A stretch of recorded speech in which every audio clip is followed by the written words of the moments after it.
أعوذ بالله من الشيطان الرجيم بسم الله الرحمن الرحيم إنما المؤمنون إخوة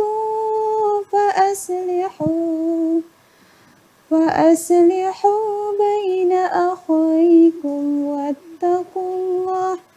واتقوا الله لعلكم ترحمون. Sesungguhnya orang-orang mukmin itu bersaudara.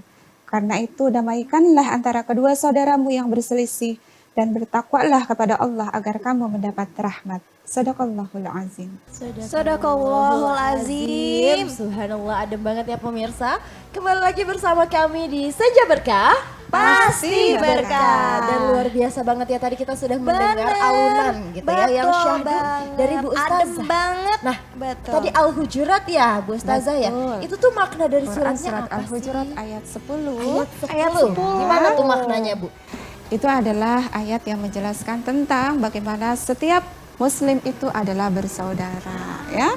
Gak boleh kita melakukan perselisihan yang berlebihan dan kita dianjurkan untuk bertakwa sama Allah agar apa? Agar kita mendapatkan rahmat dari Allah Subhanahu wa taala. Masya Allah, Luar biasa keren banget ya. Pendek tapi ternyata maknanya dalam sekali. Betul, dan relate Sobatnya. banget sama tema kita hari ini. Betul. Apa sih tuh? temanya? Tema Oh, kita oke. hari ini apa coba? Tema kita hari ini adalah konflik dan tidak boleh bermusuhan ya. Nah, nggak boleh kayak Teh Dera sama Kinan Iya, ya, tidak pemirsa boleh yang ada di rumah kemusuhan, ya, pemirsa nggak ya. boleh kemusuhan, bener. Nah, ini aku pengen nanya lagi, kan tadi sudah aku bilang ya, Ustazah ya, Kinan tuh masih kepo sebenarnya, banyak yang pengen ditanyain gitu kan, karena permasalahan Kinan hari ini tentunya sama Teh Dara. Nah, kira-kira nih Ustazah, kalau misalkan Kinan bermusuhan nih, Betul. itu tuh selain merugikan diri sendiri, bisa nggak sih merugikan orang lain? Iya. Jadi ada dampak negatif loh ya. Dampak negatif ini tidak dirasakan oleh orang lain saja, tapi dirasakan oleh diri kita sendiri loh. Sahabat fillah yang dirahmati Allah, kita harus senantiasa menghindari berbagai konflik karena berdampak pada apa yang akan bisa kita dapati ya, yaitu adalah kerugian. Kerugian apa sih? Yang pertama, kalau kerugian dalam diri itu adalah kita nggak bisa hidup tenang karena apa? Semua berprasangka buruk gitu ya, dan pikiran kita jadi buruk dan kondisi kita jadi apa namanya cemas dan lain sebagainya. Yang kedua, kita pun tak disayang Allah, amalan kita terbuang sia-sia ya, makanya itu adalah merugikan diri kita. Kita sudah beramal payah-payah gitu ya, susah payah gitu ya, dengan sekuat tenaga kita, tapi apa? Karena kita melakukan kezaliman kepada orang lain misalnya gitu ya, dengan apa? Dengan melakukan atau mengumbar-umbar kesalahan orang lain, mengungkit-ungkit kesalahan orang lain atau mencari-cari kesalahan orang lain ya, itu adalah hal yang memang itu akan merugikan diri kita.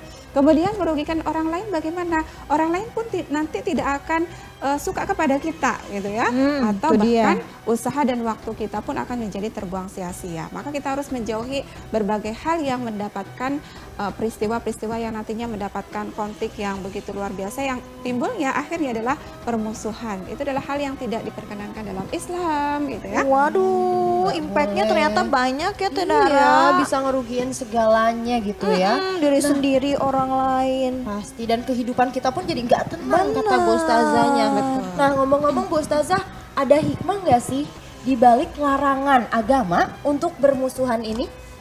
Ya, di balik larangan Islam ya, Islam melarang tentang berkaitan dengan permusuhan itu sendiri, tersimpan hikmah yang begitu besar sekali. Pertama, hikmah yang bisa kita rasakan adalah kita dapat menjadi orang yang bisa memanage hati kita menjadi lebih baik. Artinya apa? Kita lebih berprasangka yang baik gitu ya. Itu adalah efek yang baik Betul, gitu ya. betul. Efek yang positif, yang hikmah ini sungguh sangat luar biasa karena kondisi hati seseorang lah yang akan menentukan bagaimana dia bersikap, berperilaku dalam menentukan kehidupannya, termasuk dalam menentukan pilihan kehidupannya gitu ya, dalam menghadapi berbagai konflik. Kedua, kita pun akan senantiasa diberikan oleh Allah, memberikan sebuah perbaikan gitu ya, perbaikan tali silaturahim. Jadi tali silaturahimnya semakin erat gitu ya. Dan sementara kita tuh hidup di dunia tuh nggak bisa sendiri loh, sahabat fillah. Kita kan sebagai makhluk sosial. Apakah nanti Teh Dara setelah meninggal bisa nggak sih mengkafani sendiri, memandikan sendiri? Kan nggak bisa. Gak bisa ya Bu ya kalau Iya, bisa. itu ajaib ya berarti kalau bisa. Makanya setiap seorang muslim itu kita harus menyambung tali silaturahim yang baik, dan hikmah kita itu terhindar dari permusuhan itu insya Allah kita memperoleh persaudaraan yang lebih luas lagi gitu ya. Dan yang terakhir itu tentu itu adalah hal yang dapat menguatkan keimanan kita, karena bagian dari hablum minan nas itu adalah bagian dari ibadah kepada Allah ya. Jadi ibadah itu ada hablum minallah, ada hablum minan nas.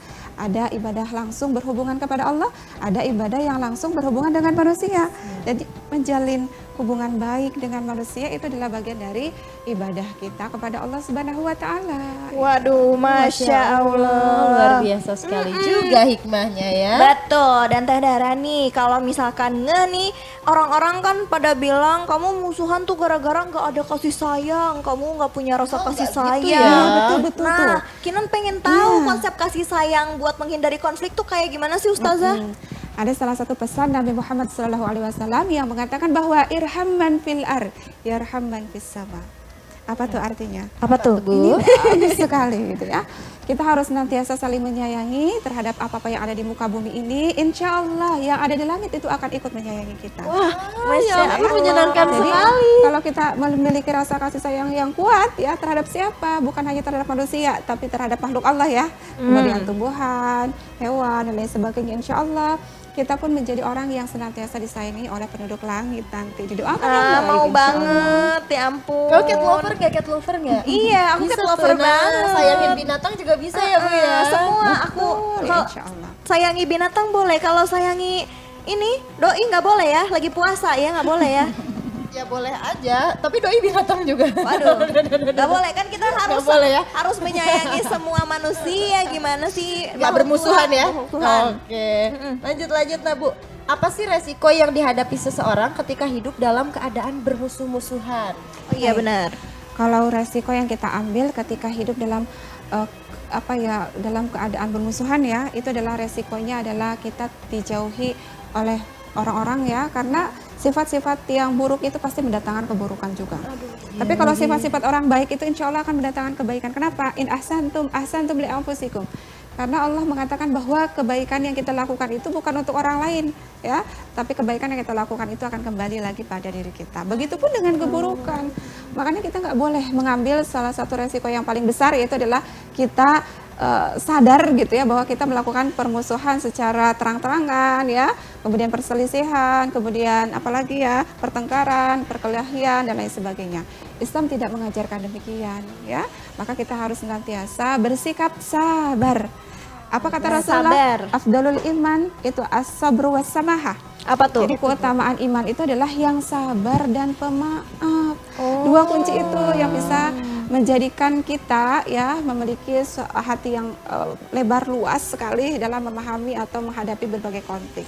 Karena kalau konflik yang ada kita nggak punya sabar, nggak punya pemaaf, pasti yang ada adalah amarah, ya, amarah berlebih, kemudian itu menyebabkan permusuhan dan hingga akhirnya kita saling membenci terhadap orang lain. Padahal Islam itu tidak pernah mengajarkan kebencian. Kebencian. Terhadap orang lain. Setuju banget. Nah terus akhirnya nih gimana sih Ustazah kalau misalkan kita udah terlanjur ada konflik gitu, terus cara-cara biar kita akhirnya menyelesaikannya nggak jadinya jatuhnya musuhan tuh gimana? Apakah harus tarik nafas mendalam dulu baru kayak sabar, baru ngobrol atau gimana tuh Ustazah? Betul. Bagaimana cara kita mengatasi konflik? Yang pertama itu adalah kita harus sabar dulu ya.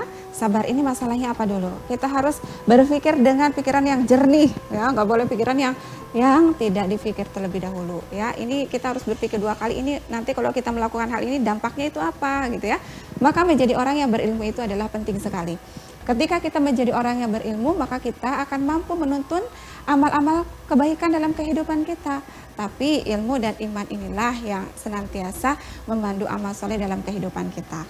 Maka penting sekali kita harus kuatkan ilmu, kuatkan iman kita, termasuk kita harus mengerjakan banyak amal soleh. Selain sabar, apalagi kita harus berkompromi, ya, atau bermusyawarah, bernegosiasi, itu boleh dilakukan.